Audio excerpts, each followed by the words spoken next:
Jason Redman is a retired U.S. Navy lieutenant. I'd taken 2 rounds in the arm. I took a round in the lower bicep, and I took a round in the inside my forearm. And so the initial talk was to amputate my arm. Some of his awards have included the Bronze Star with Valor, the Purple Heart, the Defense Meritorious Service Medal, the Navy Commendation Medal, and the Joint Service Achievement Medal. And that night on the battlefield, I knew I was dying. And I told myself, I had heard a statistic, if you can make it to the combat support hospital with a pulse, you have a 90% chance of making it home alive. And I was telling myself, stay awake to stay alive. After being severely wounded in Iraq in 2007, Redman returned to active duty before retiring in 2013. That's when he launched his speaking and consultation company, helping individuals, companies, and teams to get off the X from what he refers to as life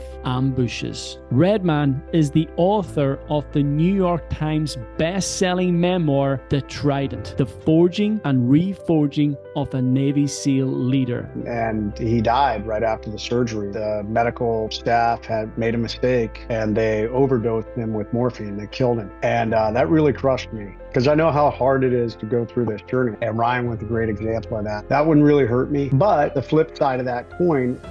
Welcome to another episode of the Modern Warrior podcast. And it is fitting that the title of this podcast is related to the next guest on this podcast.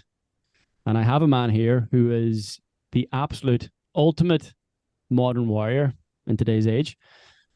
I'm absolutely honored to be joined by Jason Redman. Now, Jason's story is going to absolutely blow your fucking mind and have you leaving this podcast feeling incredibly inspired by what you hear and the message that Jason will deliver. Jason, absolutely delighted to have you here, my man. Thank you. Gavin, honored to be on, and big shout out to all of Ireland. It's really cool when I'm able to cross borders and reach out and talk to people in other countries. We're delighted to have you, my man. And like every podcast that I have here, I like to go straight into the deep end. And for you and your experience, I want to go straight back to that battlefield because a lot of people in Ireland will not know about your story. A lot of people in Ireland as well we don't engage in war. It's something that's quite foreign to us. We don't have soldiers. Well, we have soldiers, but we don't engage in warfare on a regular basis as Americans do. So it's a very foreign place for us. Can you give us a bit of an insight as to that day or that night on the battlefield when your whole life changed? Yeah, absolutely. Yeah, I'd been a SEAL for about 15 years. I'd been an enlisted SEAL and then later became a SEAL officer. And there's a lot more details about that. That's part of my story. But we'll fast forward past all that to that night. We were operating out of the Anbar province, the western province of Iraq. 06-07 was a really volatile time in Iraq. There was the war had just kind of imploded. You had Al-Qaeda, which was Sunni based, which definitely was with a heavier disposition based out of the western province, out of Anbar. You had Shia, who were Iranian, but you still had a smaller conglomerate of Iraq, and they were more based out of Baghdad. And then you had the insurgency, different groups who were just fighting to destabilize Iraq or who just wanted. We know there were even, mujahideen that were trying to come out of Afghanistan and engage in Iraq and other places. So it just turned into this big mess. But in 06-07, we started getting better information. I think the Iraqis basically said, hey, we're tired of the chaos that's occurring in our country. We want our country back.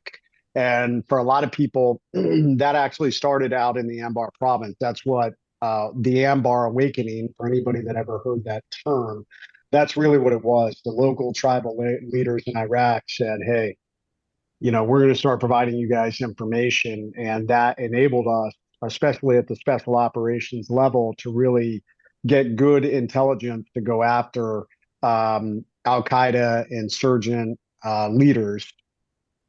And so 06, 07, a lot of action, a lot of combat.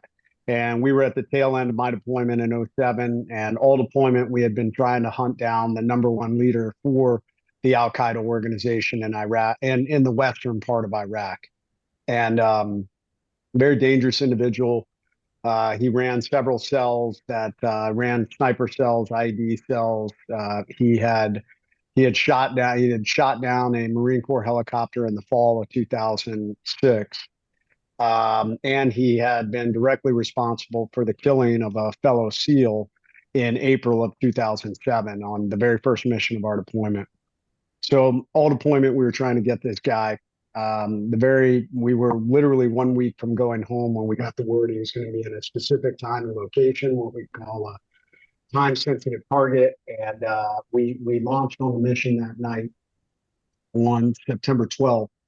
Or we geared up for the mission that night. There was a lot of complexities to the mission.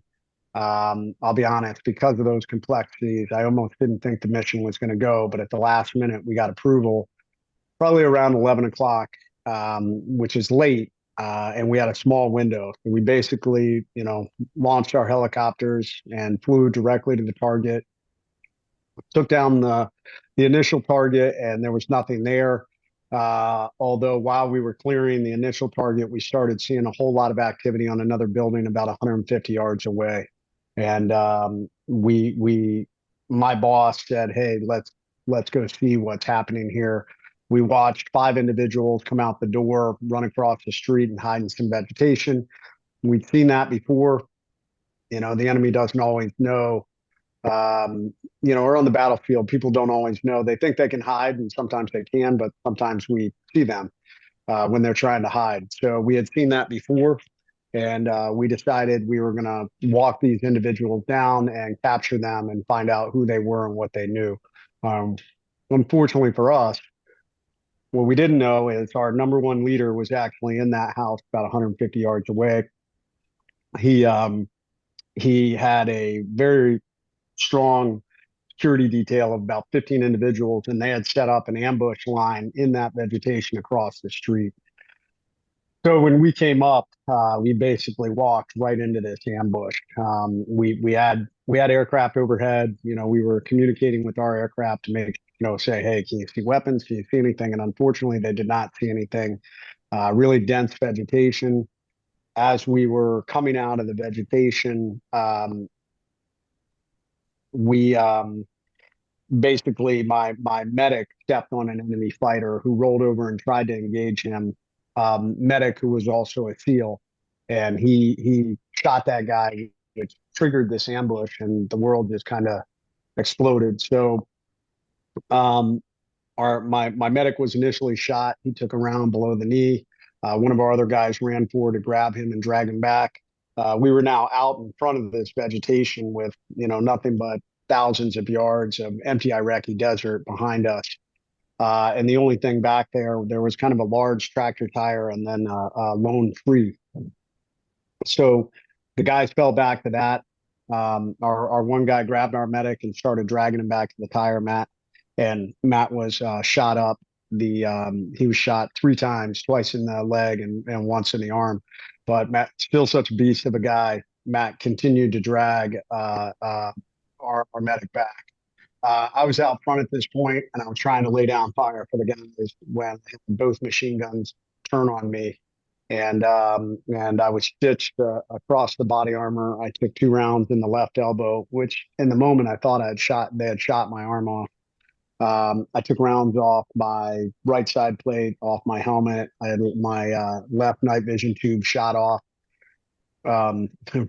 Realizing it was not a good place to be, I turned and tried to move back to where our guys were, and that's when I caught a round in the face. Hit me right in front of the ear, traveled through my face, took off most of my nose, blew out my right cheekbone. What was left of the cheekbone broke and kicked out to the right. My eye kind of fell down in this newfound hole in my face, broke the head of my jaw, shattered my jaw to my chin, and it knocked me out initially in the moment. The guy saw, thought I was dead, and I was unconscious. Came to, I don't know, 5 minutes or so, and woke up and watching tracer fire travel over me. During the lull in fire, I called out to my team leader, and they realized I was still alive. I realized there was nothing I could do. It's one of the downsides of combat. You know, if someone is wounded, you can't expect your guys to run forward and grab you in the middle of a fierce gunfight because then they're going to be wounded.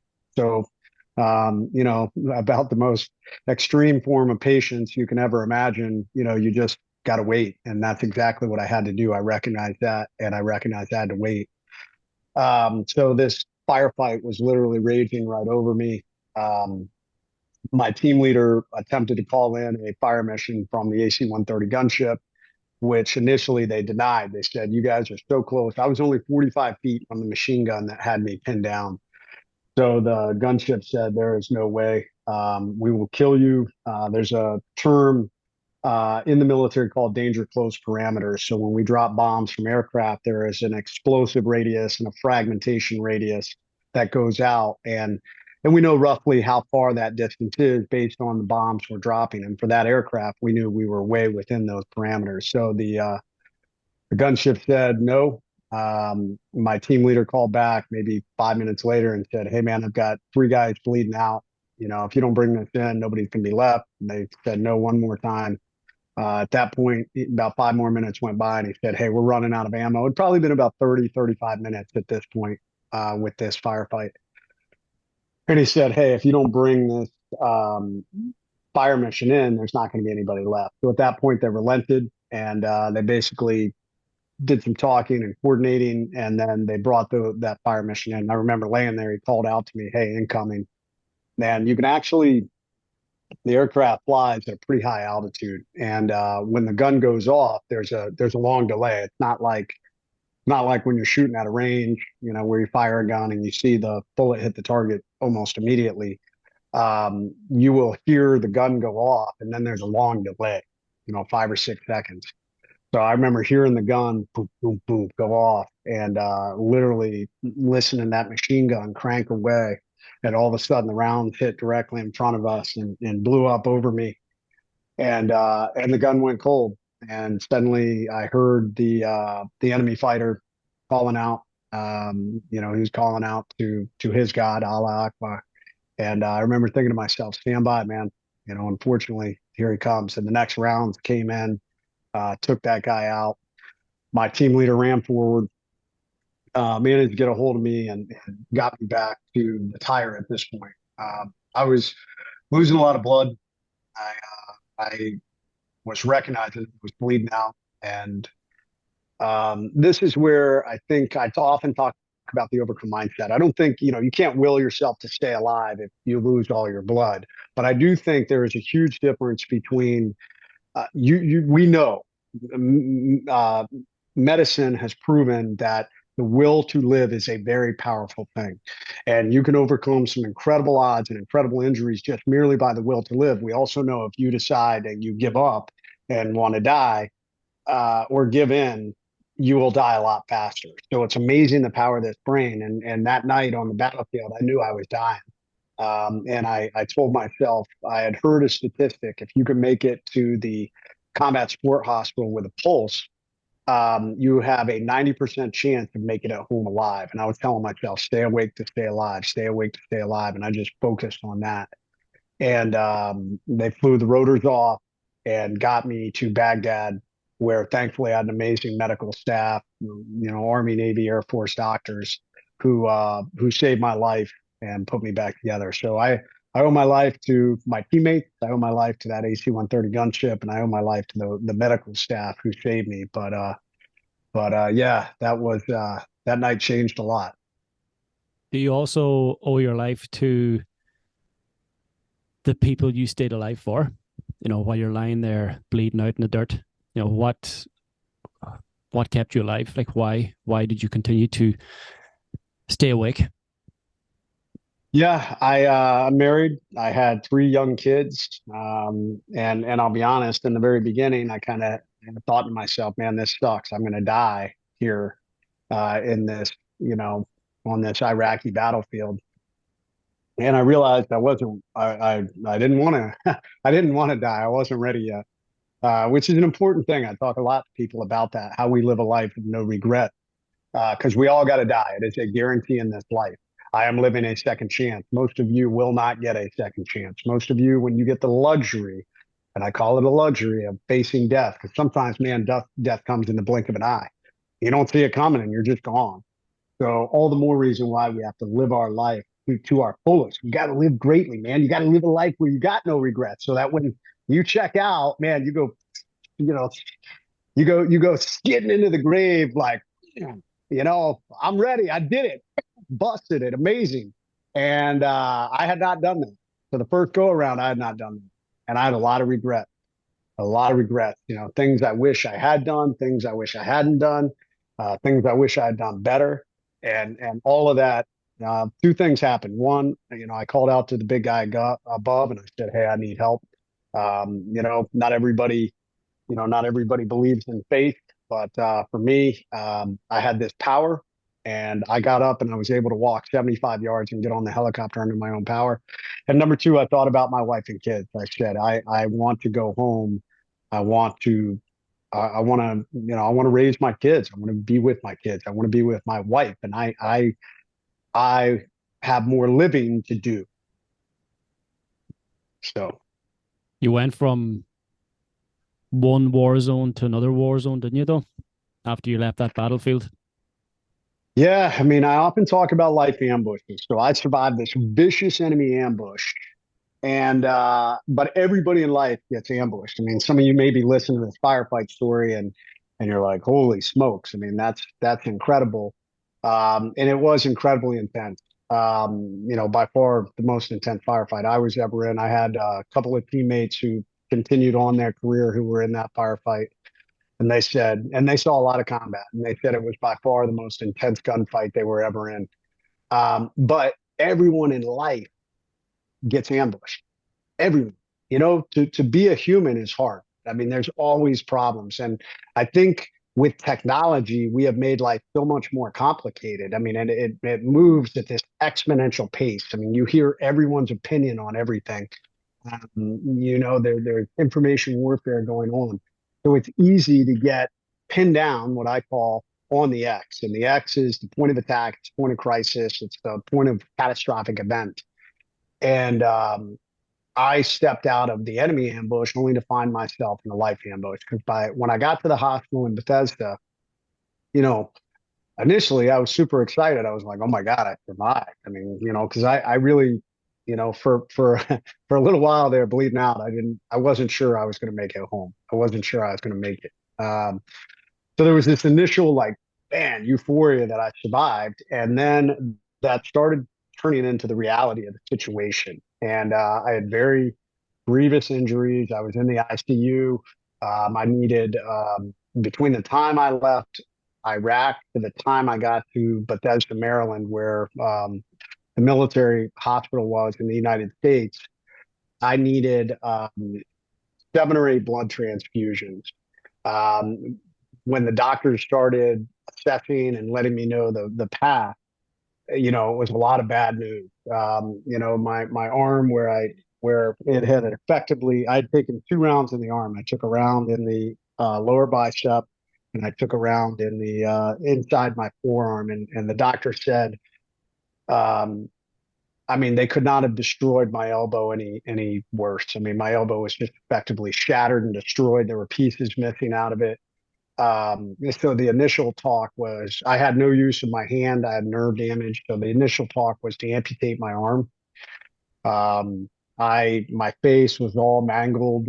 Most of my nose was gone. Obviously, the cheekbone was destroyed, and there was a lot of talk on how we put me back together. I had tubes coming out of what was left of my nose. I was wired shut. I was trached. Um, and they were feeding me through a stomach tube. So this were all the things that I was facing. And I remember thinking to myself, like, man, where do I go from here? Like here I was, top of my career, and I'm going to throw in a tangent, and I'm only going to touch on it for a second, but a lot of people don't realize, most people think, hey, combat veteran and all these things, and they think that this battlefield injury was the worst thing that happened. But there's another large part of my story that's covered in my book to try to actually failed as a young leader about 3 years prior to this event. And it took a couple of years to rebuild back my credibility and reputation as a young SEAL leader. And it is the hardest road I've ever walked. When it occurred, I made a bad call on a mission in Afghanistan. I put a gun in my mouth in Afghanistan and was going to take my life. And from that moment to climbing out of that deep dark hole, back to success on the battlefield in Iraq, that was a long journey. But I will say this: by the time I got to that bed in Iraq, oftentimes I tell people that an overcome mindset is built by going through hard times. So even the hard times suck. When you're in life ambushes and you're sitting on the X, be thankful for them because they're making you better. They are making you harder. They're turning you into the modern day warrior, because warriors don't sit on their ass and just live in comfort. Warriors embrace discomfort. They embrace hard things because that's what makes them better. And that journey from failure as a young leader to that bed in Iraq, I knew in that moment, I said, you know what, man, this sucks. But guess what? You've already walked this path. It is no different. The formula and the rules you put in place for your life to change yourself as a leader are the same formula and rules that you're going to apply in this hospital bed to overcome and drive forward. I don't know what the future looks like, but guess what? No matter what, I'm going to take action to drive forward and get off this X. I'm going to be positive. I'm going to lift others up. And all I'm going to figure out is if they tell me I can't do this, I'll figure out what I can do. And that really became the launch point, if you will, on how I handled my recovery and drove forward. You put a gun in your mouth and nearly took your life? In 2005, absolutely. I had failed as a young leader. I was running down the path. I let ego and arrogance get the best of me. I'd had a successful career up to that point, and like many people, I started to rest on my laurels. I started to think I was better than other people. I started to follow the path of do as I say, not as I do, because I've already done all that stuff. I don't need to do that. You need to pay your dues. And I was too arrogant to. Leaders don't know everything. No leader is going to know everything. No leader is going to be the best at everything. You're always that. You surround yourself with amazing people, and hopefully, if you do it right, they're all going to be better than you. And a good leader is not afraid to look at them and say, "Hey, man, I don't know how to do this. Can you show me?" And I couldn't do all of that. That's a much deeper conversation, but it is much of what I speak on is about that. The lessons that I learned, I built systems into my life, something I call the Pentagon of Peak Performance. My learn to lead formula are the things I built into my life so I could become a better leader after that moment in that chair where I almost took my life. It's almost as if you had to go through that process, didn't you, to actually survive what happened on the battlefield? Well, I describe it in my book, and I talk about the overcome mindset in the book. And the reason my first book, The Trident, was called The Forging and Reforging of a Navy SEAL Leader. If you think of a sword, I'm a huge fan of edged weapons. I mean, just throughout history, before the advent of the firearm, warfare was just brutal, and and edged weapons were up close and personal, and really well made weapons were truly amazing. The Japanese probably were some of the greatest swordsmen in history, with the way they developed the katana from many years ago. And the way they built swords was, they used different types of metal that they melted together, and then they would fold them, and then they would heat it up, and then they would put it in water and cool it, and they would heat it up and cool it, and they would continue to fold, hammer it out. So smelting it and then hardening it and then obviously sharpening it. And this is what made a great sword. It could be flexible, but could still withstand the impact. And we all are like that in this life. If you are not forged, if you don't go through this process, you're not going to be an effective weapon in this life. And in my case, I had been broken. my sword was broken. I was straight up broken, and I had to be reforged back together. So I had to go through this process a second time, but it made me even better. It made me even better. So, I tell people, man, stop shying away from hard things. Stop sitting there and sitting on the X and feeling sorry for yourself, or only focusing on the problem and not focusing on the solution. Even if you only have a 20% solution, take action and move off it. That's going to be significantly better than sitting there and continuing to feel sorry for yourself, which is what most people do. Most people talk and talk and talk, and they never end up moving off the X. They end up getting stuck on the X. And the longer you sit on that X, the more it's like quicksand, and the further it pulls you down, and the harder it is to get up and move. Man, take action, get off that X as quickly as possible. It may not be the outcome you wanted. You may never recover what's lost. You may never fix what's broken, but you will at least move forward, and you will start to get momentum in your life again. That is the secret to my success in everything I've done. Mm-hmm. Movement is life, isn't it? That's right. Movement is life. Yes. You've obviously taken a lot from that experience where you almost died on the battlefield, and you've applied it into your life today. And of course, you help so many others with the inspiration of that story, and the hope that you can give them in order to move forward, and the strategies and the principles, of course, that you've applied in your own life to then help others. Is there anything that you have taken from that moment, from that battlefield where you're dying on the soil? Is there anything you've taken from that you would have liked to have left behind, that you want to leave behind? No, I don't think so. What happened that night, in the beginning, I think it's human nature that we always look back and we dissect anything bad that's happened. I know that there's a lot of warriors out there that carry, trauma with them from things that have happened in war. I left those things behind, and I talked about those things. And we technically we did everything right. We did everything according to our tactics. Now, today, modern day warriors learn from some of those lessons. So there are things they would have done different, but that's the hard part of life. Oftentimes you do things wrong, and we learn lessons out of those wrong things. In special operations in the military, we often say lessons learned in blood, meaning someone was injured or killed, and we learned a lesson and said, "Wow, we don't want to do that again." And I think life is no different. So I have been through four major life ambushes in my lifetime. My leadership failure, obviously my battlefield injuries. I was involved in a pretty nasty lawsuit at one point in my career and accused of doing things that I did not do. And then I got really sick in 2020, and they couldn't figure out what was wrong with me for about 6 months. And every one of those things was miserable to go through, every one of them. But they also made me better. And that's why I never look back and say, man, I wish that hadn't happened. I just say, man, what amazing lessons that I learned that made me better. That's what builds an overcome mindset, is these hard moments you go through in your life. So stop looking at them like they're so negative and bitching and complaining. Oh boy, I wish this never happened to me, and start taking action.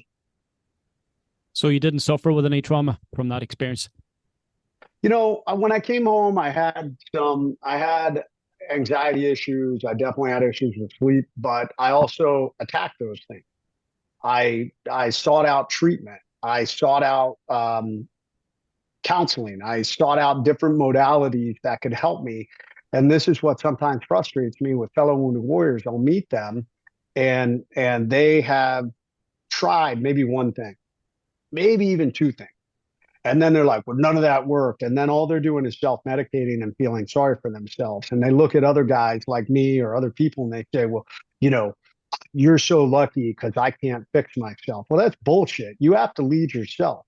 And it may be the fifth or sixth attempt of a different modality before you figure out what works for you. Everyone is different. Every human, we're wired differently. The way we function, the way our brain works is a little bit different. So it's no different in life, whether it's business. Gavin, with your business, the way you've run your business may not be the same way. I could duplicate everything you've done in your business, and I may not get the same results you have, just because I'm a different being. I have different followings. I'm in a different environment, and it's no different in life. So everyone has problems. Everyone has trauma. We have to look for different ways to figure out what works for us. And like I said, it may not be the first time. It may not be the second time. It may not be the third try. It may, but you have to lead yourself. I say this often. No one can pull someone off the X if they're unwilling to go. Because if they're unwilling to get off that X on their own, they're just going to climb back onto it. Yeah. I think when men initially take action as well, they want to do it all on their own. Again, this the pride and the ego gets in the way. So would the initial step be to reach out for help and to find some guidance or mentorship, or from your perspective, is the first step, no, take action, go with your instinct and see what happens on your own, and if you fuck up, then find help or seek help? Or again, is that quite subjective? I guess the question is, at what point should someone reach out for help if they're stuck on the X? I think immediately. It is hard to get off the X on your own. It starts with you, though. You, that individual, has to decide, like, I need to get off this X. Now, they can try and do it on their own. Oftentimes, that's really difficult, but it starts with you. You have to take the first step. You have to figure out, like, what is the action step that I'm taking? I have something called the React methodology that's in my book on how you can deal with a life ambush and what you can do to get off that X. Um, the the I lost my train of thought there.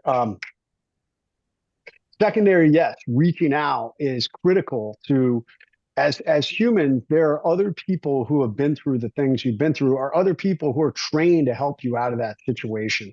Um, when I when I put that gun in my mouth in Afghanistan, I realized I needed help.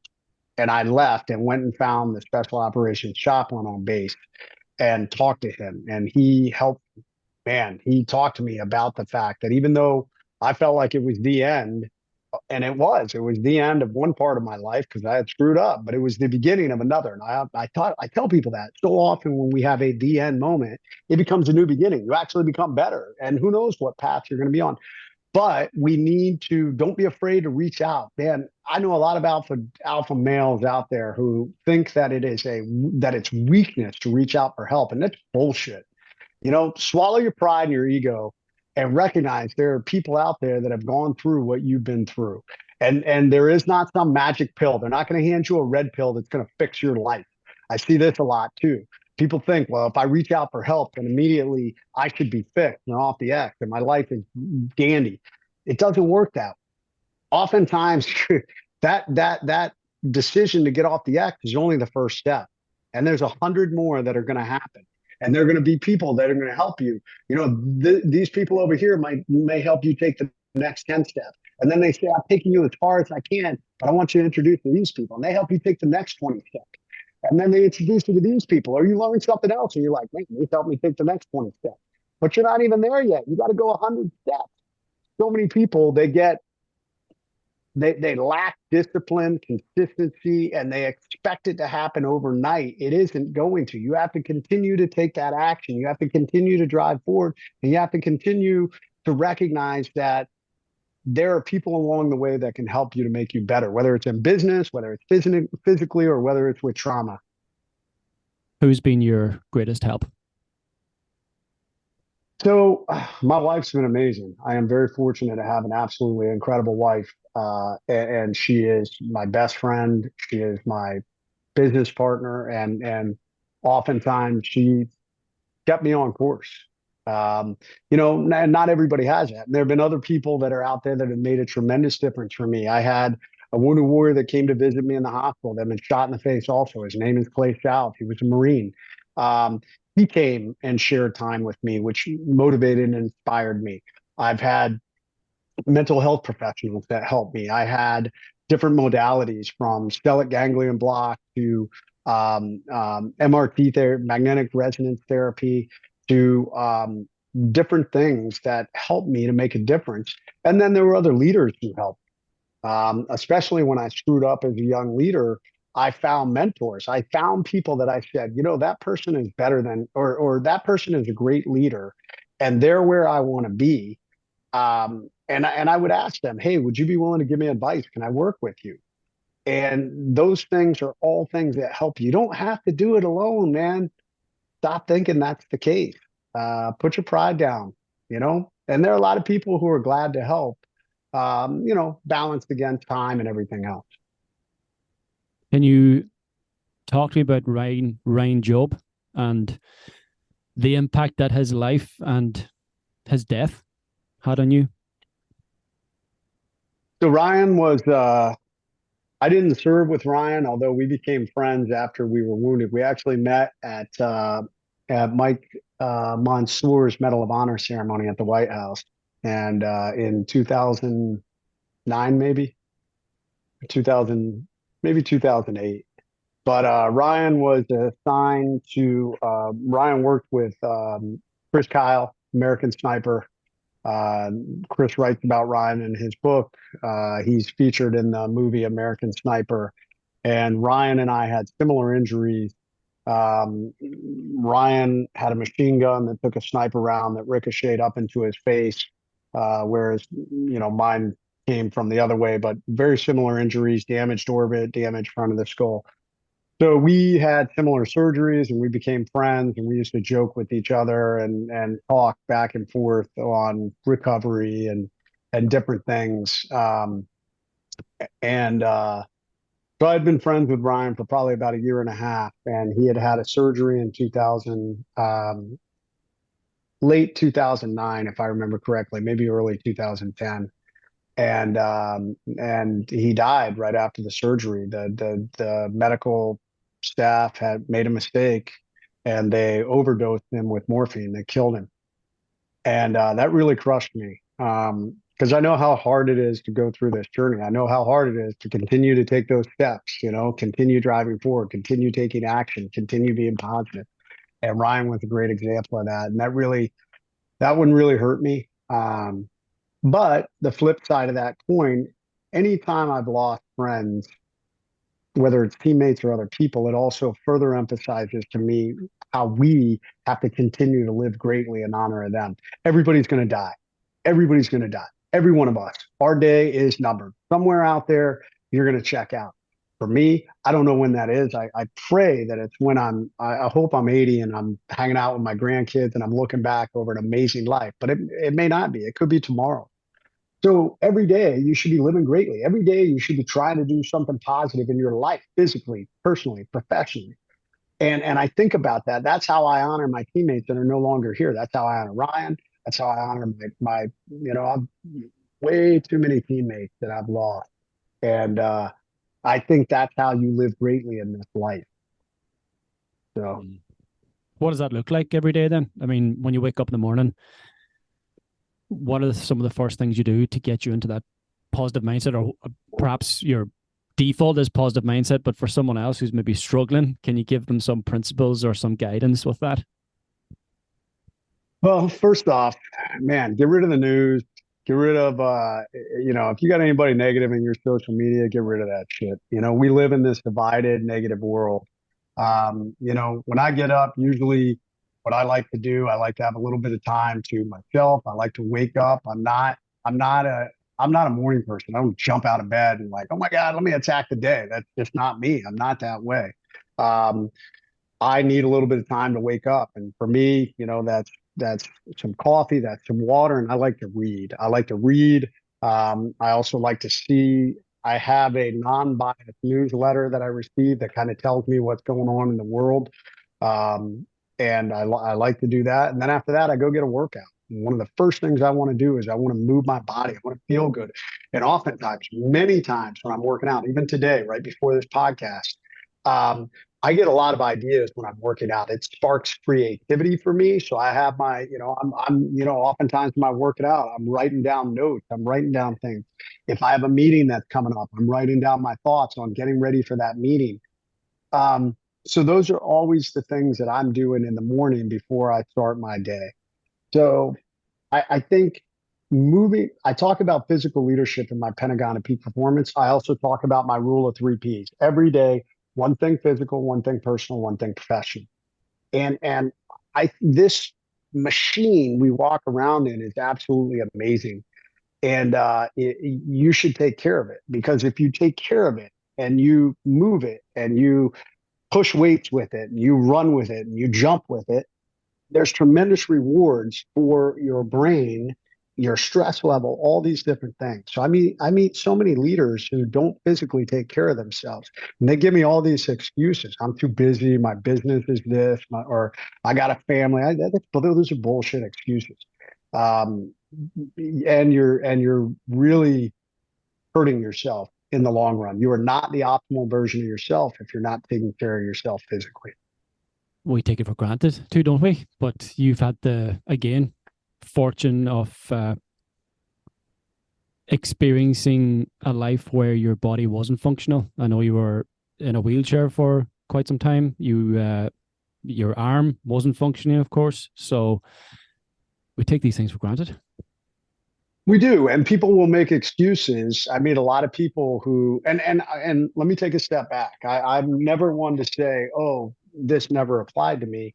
I did it too. After I got injured, there was a period of time where I stopped working out for a while after I retired from the military, and because I was focused on my business, and also, my arm didn't quite work right, and I said, "Man, I can't work out like I used to work out." And I realized that that was an excuse, and it was a bullshit excuse. You figure out. I tell people you got to figure out what your new 100% is. I mean, there's amazing wounded warriors out there. I mean, if you've never seen Noah Galloway he is an arm amputee and a leg amputee, and Noah was featured in Muscle and Fitness for just being a beast. He never let that become an excuse. And I said, I'm going to do the same. I'm going to get back at it. There's some things I can't do. That's okay. I figure out how a different way to do it, or I do something different. But no matter what, getting back to your new 100%, and we're always going to be, our entire lives is going to be that way. I never want to peak. So at 80, maybe I'm only able to deadlift up 125 pounds. But guess what? My next week, I'm going to be like, can I do 126? And I'm never going to settle, and I think people who are successful live their lives this way. And I also think they recognize that taking care of their body is such a critical part, of what we do. I mean, our mind and our body are tied together. If you're physically taking care of your body, if you're good nutrition, good sleep, and you're moving your body, amazing. The other thing I started doing is optimizing myself. I'm fascinated with technology. So everything from, I wear a Whoop where I'm able to track what my body's doing, my sleep, my impact. And I also, coming back, I knew that there was a period of time at about 43, 44, where I just started to feel bad. I didn't have the energy. I went and got checked, and my testosterone was nothing. It was like 100. Your testosterone should be between 300 and 800. And so I ended up getting connected with both an amazing doctor, Dr. Gabrielle Lyon, and now I'm working with another group, For Medical, also, who helps me optimize my hormone levels. So these are, you be the best version of yourself. It's no different than a race car. We should be tweaking our race car to be the best version of ourselves. You want to be a better leader. You want to be a better father. You want to be a better businessman. You want to be a better salesperson, a better warrior. I don't know what it is. It all starts with you and how you lead yourself and build yourself. And those are the components that I look at for myself at all times. Yeah, amazing, man. I'm right there with you. There's a lot of lessons, of course, that you teach people from the outside through your experience. What are some of the lessons that you teach your kids, or do they differentiate from the lessons that you teach others, or is it pretty much the same? It's pretty much the same, and it's, I didn't, I never beat my kids over the head with the lessons that I teach. It was more of, um, I teach three rules of leadership: lead yourself, lead others, lead. 75% percent of leadership is leading yourself. If you don't take care of yourself, if you negative, if you fly off the handle, I hate to tell you, your kids are probably going to emulate your behavior because our kids learn us, and so do your employees, teammates. So if you are a leader and you're not effectively leading yourself, then you are setting the example, whether you want to or not, for everyone in your organization or in your family. So for me, I make sure that I'm setting the example for my kids, that I'm positive, that I take care of myself physically, that, when I'm going through hard times, I navigate through it and figure out how to get through it. I don't just quit because something doesn't look. These were lessons that, nice to see my kids apply to their lives also. Let their I'll hear them use phrases of mine. And my middle daughter is very goal driven. She is big into fitness and nutrition. She uses my goal setting that I do, my point man planner. So it's neat to see that when your kids basically set their own path, but they use that you shared with them successful. And is there anyone that's reached out to you that who you were inspired by their story through your story? I know you've helped so many people, but is there someone that really sticks in your mind who's maybe reached out and say, you know what, Jason, I've heard your story, I've read your book, I've used your principles, and it's helped me with some situation in their life? Is there anything there that sticks in your mind from a certain individual? Yeah, I mean, I would say probably Kenny Mitchell is a uh, Richmond, Virginia, Chesapeake, and Kenny became one of my coaches. It was so, and he had a amazing story. He reached out to us in 2020, and he had read my book, Overcome, and he said, "Man, I didn't even realize that I've been stuck on the X for the last 7 years." I hear a lot. I meet people who had something happen in their life and then they sat on the X. And I talk about this in my book that oftentimes we get this victim mindset and we just settle. We settle for a substandard life. We stop going after our hopes and dreams, and we just settle. There are a lot of people that do that when some traumatic event happens in their life. And Kenny, unfortunately, he lost his wife unexpectedly, and he responded to the call when it occurred uh, with his young daughter.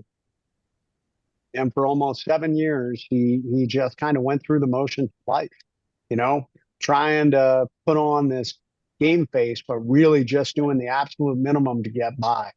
And when he read my book, Overcome, he said, "Man, I needed this. Like it made me realize I've been sitting on the X." And he started applying principles that I talked about in the book to his own life. And now, man, he runs an organization called Operation Yellow Tape, helping fellow firefighters overcome trauma. And I've got him as a coach in our group. I've brought him to have him speak. I'm trying to help him get out there more as a speaker. So yeah, he did an amazing job, and I love seeing that. And it's incredible. I have people reach basis like that and just say, "Wow, like thank you. I was stuck on the X, and what you put out there. Whether I saw this video or whether I read your book, to drive forward." Brilliant, man.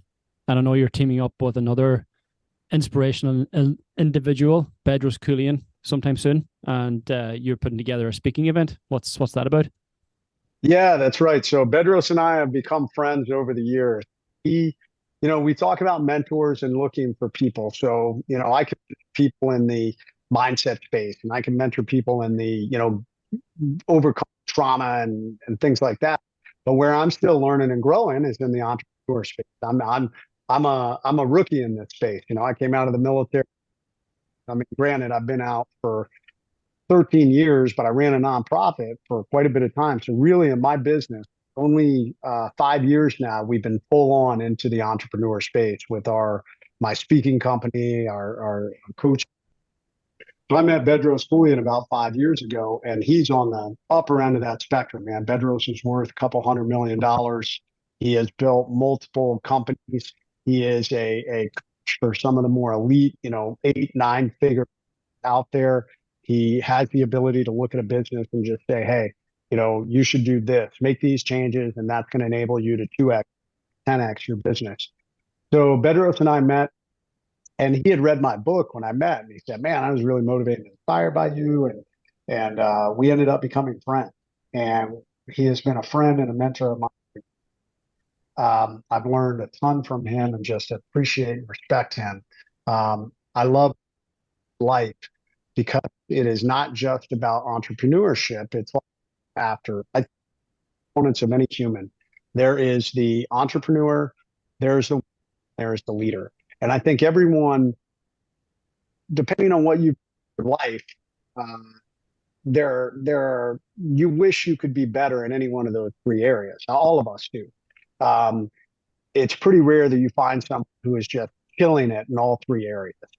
Most aspire to be a little better, and I think any man or leader worth their salt wants to be stronger in these three areas. And what I like for him is he didn't grow up in the warrior community. He was military, but he applied himself in those areas also with training that he's done in jiu-jitsu, and he's gone and done training and weapons and all kinds of different things to have that warrior mindset, and encouraging others to do that this should be part of your program.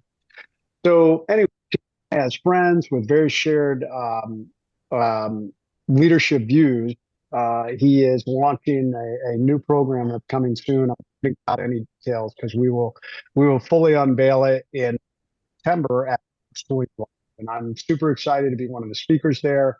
I noticed actually, Gavin, I was looking. Craig Ballantyne was recently on your show, so Craig will be there along with some other really heavy hitters in the entrepreneur space, and they're just going to be pouring knowledge into people and helping individuals want to get better as entrepreneurs, as leaders, and as warriors. I'll be giving a speech called Unleash the Warrior Within, that I feel like everyone has a warrior within them. And it may not be, fighting with your fists, but you have to fight for your marriage. You have to fight for your business. You have to fight against competition. And you need that warrior mindset to do that. And if you haven't unleashed that yet, you need to find it. Yes, get after it. I think Bedros has been the most mentioned individual on this podcast, and I'm yet to interview him. So he's been mentioned with my podcast with Ray Kashkar. Don't know if you know Ray Kashkar. I know Ray well, yeah. Nick Kumalatos, and of course Greg Ballantyne, and of course you today. So I need to get Bedros on this podcast at some point because we keep talking about him. And man, for this podcast, absolutely, as I said, I knew the inspiration was going to come. You didn't disappoint. I think everyone listening to this is absolutely fired up. Thank you for your time, your value, your energy, and the work you do. Thanks for putting your story out there, because you could have easily taken this experience and just packed it away and got on with your life, but you choose not to do that. You've used it to help other people overcome their difficult situations and get out of the X in their life. And for anyone listening to this who wants to check out your content, wants to grab your books, wants to potentially work with you or see you speaking someday, where is the best place to find you at, and where can we get you? JasonRedman.com. Go there, and you have my online courses, you have my books, you have the Overcome merchandise you sell, things like Victor Not Victim shirts or Be Light Leadership shirts, or we're getting shortly about action, motherfucker, because it's the bottom line. I don't care what you're dealing with, get up and go. And Nice so we're excited about all that. So check us out, JasonRedman.com. I'm definitely going to grab one of those t-shirts there. I love it, man. Victor, not victim. Let's go. Yeah, absolutely. Thank you, Jason. Till next time. All right, Gavin. Yeah, thanks, man. Appreciate it.